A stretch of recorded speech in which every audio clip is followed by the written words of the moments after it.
Kia ora.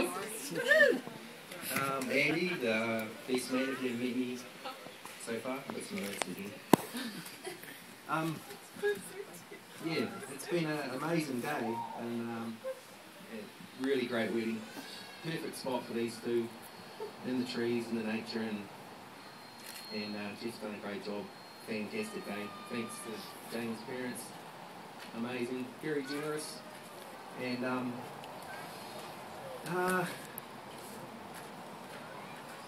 of course, when Ryan first asked me to come over and be his best man, I was very honoured, and I jumped at the chance.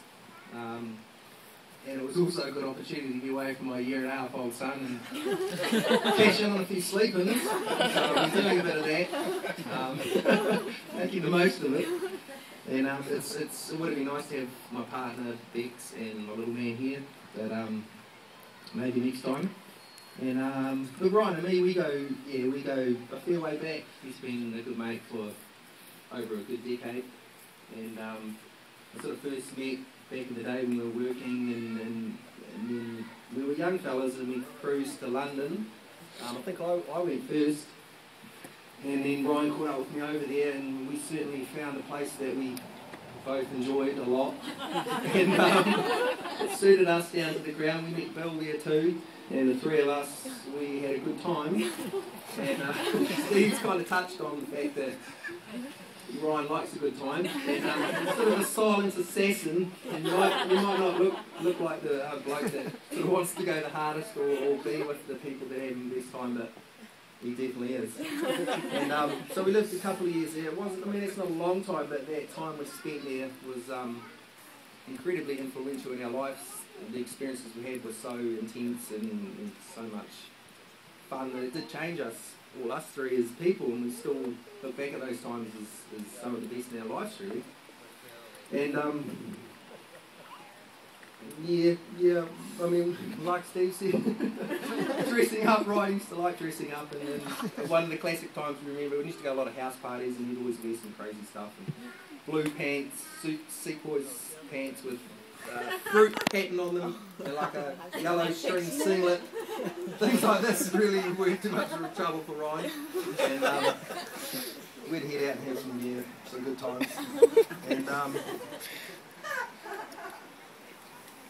the outfits, and I'm sitting to it here. yeah, so a couple of years over there, it was pretty full on, and I left, came back to New Zealand, and Ryan stayed for a while. And since then, he's travelled a lot, man. He's been back and forth to New Zealand. And he's lived at my place in Christchurch. Ryan and Jamie both lived there, and he lived with us for a couple of years, and we had some, continued to have some good times, growing a little bit more older and sensible, somewhat. And we both love sports, and Ryan, looking at him, sometimes I think he's not a super, athletic sort of dude, but man, I like to think I am, but he's amazing at racket sports, tennis, table tennis. We used to set up the table tennis in the backyard and have huge sessions of table tennis, and both fiercely competitive, but he'd always kick my ass, and I hated it, but I must admit he was very talented in that respect. And but it's kind of come full circle. He's grown up, and we've both grown up, and we've come full circle. And as you know now, Ryan's very healthy and likes his healthy foods, and he's sort of given those days up, as Bill has too, definitely. They take their toll after a while, and quite prepared to sort of let those days sort of go.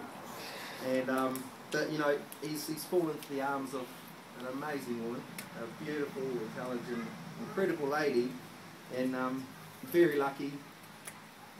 Amazing to see these two together today, and I really, really hope you guys come back to NZ and we can have some more summer holidays together, and live it up over there.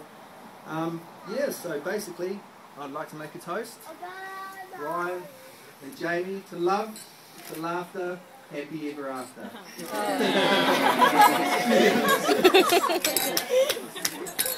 Go, buddy. Okay. See you.